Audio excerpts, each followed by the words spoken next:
경제정책을 총괄하는 컨트롤타워의 수장 홍남기 부총리도 전세난을 피해가지 못하고 있습니다. 치솟는 전세값 언제쯤이면 잡힐 수 있을까? 건국대학교 최백은 교수와 함께 전세값 얘기부터 좀 해보겠습니다. 어서 오십시오. 네, 안녕하세요. 예. 네.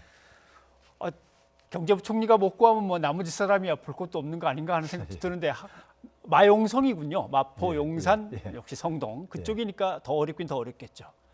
그쪽만 그런 것 같지는 않고요. 예. 서울 대다수 지역이 지금 그런 상황인 것 같습니다. 뭐 심지어는 그러니까 뭐 수도권 주변 지역도 그런 것 같고요. 예. 저는 근데 이게 그 자초한 측면이 있다고 봐요. 정부 정책에서. 어허, 예. 그러니까 우리가 흔히 첫 단추 잘 먹기면은 예. 계속해서 어긋나듯이요. 그러니까 우리가 한번 되돌아보게 되면요. 문재인 정부가 처음 출범할 때 이제 가계부채 총량제라는 개념을 도입하겠다 했었거든요. 예. 그래서 이제 가처분 소득 대비 한 150%에서 통제를 하겠다 했는데 지금 올해 2분기 기준으로 해가지고 지금 이미 한 165%가 넘어섰습니다. 사실상 실패한 거죠. 예. 근데 이게 초창기에는 그래도 가계부채 속도 증가율을 좀 낮췄었어요. 근데 지난해 이제 갑자기 또 확 올랐습니다. 예. 그 이유가 뭐냐면 작년에 굉장히 이제 부동산 시장이 뜨겁게 달아올랐잖아요. 그렇죠? 그때 이제 뭐냐면 그때 상황을 우리가 복기를 해보면요.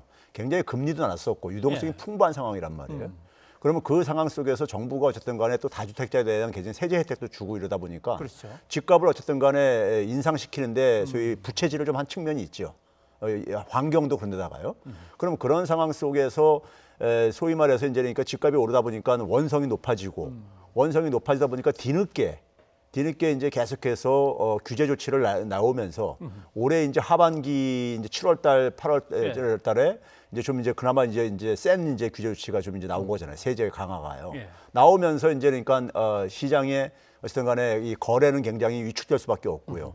위축되는 상황 속에서 사람들은 아무래도 이제 그러니까는 매수하려는 것보다는 좀 기다리려고 하는 심리가 갈 수밖에 없고요. 그런 상황 속에서는 아무래도 전세 수요가 증가할 수밖에 없죠. 증가할 수밖에 없는데 문제는 그러니까 초창기예요.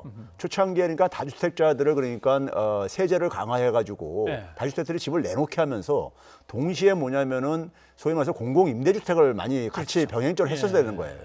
그래야지만요. 어차피 주택 시장을 잡게 되면요, 매수세가 줄어들게 되면 어차피 전세 시장에 그러니까 이게 수요가 증가할 수밖에 없잖아요. 사람들이 그러니까는 매수 타이밍을 좀 늦출 수밖에 없으니까요. 그러면 이제 그러한 부분들을 그러니까 좀 그 종합적으로 고려를 해서 정책을 했어야 되는데 그렇지 않다 보니까는 지금 이제 매수가 좀 이렇게 실종되면서 전세 수요가 그러니까는 증가하는 것은 어떻게 보면 자초했다는 게 제가 이제 그런 말을 드리는 겁니다. 말씀하신 대로 전세 구하기가 어렵다면 전세값에 맞는 쭉 내려가서 좀 작은 중소형 아파트라도 공급이 많이 된다면 그렇죠. 글로 옮겨 탈 수라도 있는데 그렇죠. 지금 그건 준비가 아직 안 됐으니까 뭐 그렇죠. 안 되는 거고요. 근데 전세값이 오른 것이 한 두어 달 된 이 정부의 정책 때문이냐 아니냐 그 책임 문제는 좀 얘기를 해봐야 될 것 같습니다. 전세값이 왜 지금 오르고 있는가? 어떤 사람들은 그거야 집주인들한테 나 더 눌러 앉겠습니다라고 흔히 말하는 계약갱신 청구권을 행사한다든가 아니면 집주인들은 이때 어떻게든 반전세로 바꾸려고 하다 보니까 전세값은 또 뛴다든가 뭐 이런 영향이 있는 건가요? 근데 이제 기본적으로 전세 시장은요. 그 일반 그러니까 우리가 그 주택 매매 시장보다는요. 매매 시장보다는 훨씬 더 수요 공급에 많이 영향을 받습니다. 그러니까 지금 수요가 공급을 좀 압도하고 있다는 거예요. 그러니까 그렇죠. 쉽게 얘기하면요. 그러면 그 수요자 중에 상당 부분은 과거에는 주택 매수에 그러니까 뛰어들었던 이제 이런 사람들이 이제는 그러니까 주택 매수를 좀 이제 그러니까 기다리려고 하는 심리가 거되고요. 그리고 이제 그런 상황 속에서 조금만 이제 그러니까 이게 이 물량에 있어서 조절이 안 되게 되면요. 자연히 그러니까는 뭐 그 압박이 크게 작용할 수밖에 없는 것이고요. 그러면 이제 그 차원 속에서 지금 그러니까 단기적으로는 이런 상황이 지금 뭐 8월 달부터 이제 사실 그러니까 이 거래가 지금 이제 음출이 들기 시작하고 있거든요. 매매 시장에 있어서요. 그러니까 그 시장부터 해가지고 또 이제 가을에 어쨌든 간에 또 이사철이기도 하고 그러다 보니까는 이게 맞물려 가지고 당분간은 그러니까 전세 시장, 그다음에 월세 시장이 그러니까는 좀 이 압박이 좀 증가할 수밖에 없다고 저는 보고 있습니다. 이제 최 교수님하고 국가 재정, 국가 부채 얘기 많이 했습니다만은 사실 국가 부채는 컨트롤할 수 있는 범위 안에 있는 거니까 큰 문제는 없는 거는 누가 봐도 뻔한데 가계 부채 이런 거는 이제 정말 힘들다, 어려워지고 있다 이제 이 얘기를 흔히 하거든요. 그런데 지금 한국은행 발표를 보면 국내 은행들이 신용을 어떻게든 유지하려고 위험해지기 전에 대출을 줄이려고 하는 것 같은데 이렇게 되면 전세 구하기, 전세 대출하기 정말 어려워지는 거 아닙니까? 그렇죠. 저는 지금 있잖아요. 우리가 또 한 가지 주목해야 될 게 지금 4분기 들어오면서 굉장히 지금 우리가 여러 나쁜 변수들이 지금 이렇게 우리가 부상들을 하고 있습니다. 대표적인 게 저는 이제 많은 사람들이 지금 주목을 안 하고 있는데 지금 미국의 대선이 있잖아요. 예. 대선에서 지금 트럼프가 대선의 불복이 굉장히 현실화될 가능성이 높아지고 있습니다. 근데 이 대선의 불복이 현실화됐을 경우에요. 예. 금융시장에 던져주는 충격이 굉장히 클 수밖에 없습니다. 아하. 거기다가 뭐냐면은 지금 영국의 노딜 브렉시트도 지금 이제 연말에 지금 이제 거의 이제 그러니까 현실화될 가능성이 높다는 이런 예측들이 나오고 있는 상황이고요. 예. 세계 도처에서 지금 굉장히 악재들이 지금 굉장히 많이 기다리고 있는 상황이에요. 예. 그러면 미국의 금융시장이 만약에 충격을 받을 때니까 그게 우리나라에도 전염이 될 수밖에 없는 것이고요. 전염이 됐을 때 그러니까는 우리나라 그러니까 금융기관이라든가 기업들 입장 속에서는 유동성 확보에 굉장히 신경 쓸 수밖에 없거든요. 예.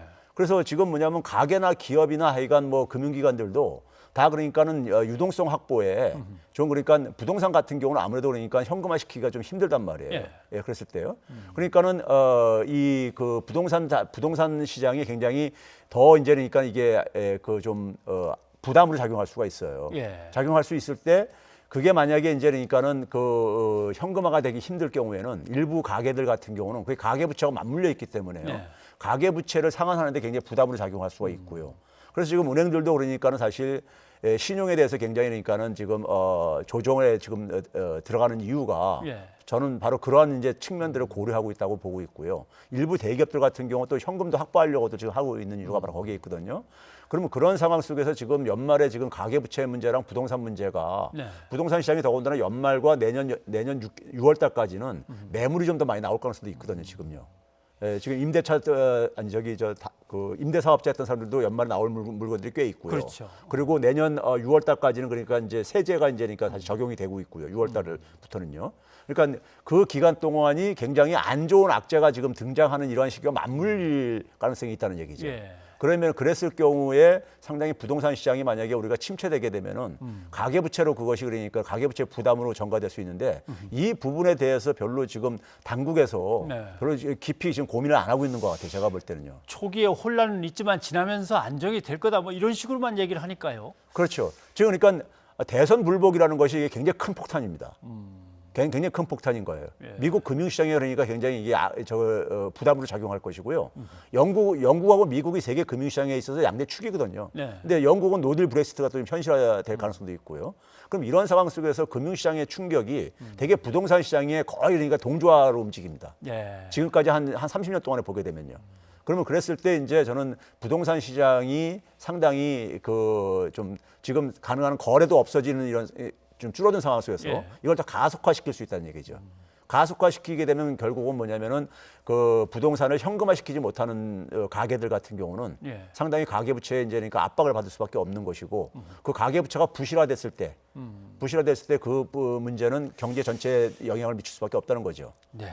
아무튼 현장도 잘 봐야겠지만 거시적인 것도 좀 잘 따져보고 뭐 새로운 보완책이 나와야 될 것 같고요. 그래서 저는 지금 이 상황 속에서 가계부채 조정을 미리 선제적으로 하는 것이 저는 굉장히 필요하다고 봐요.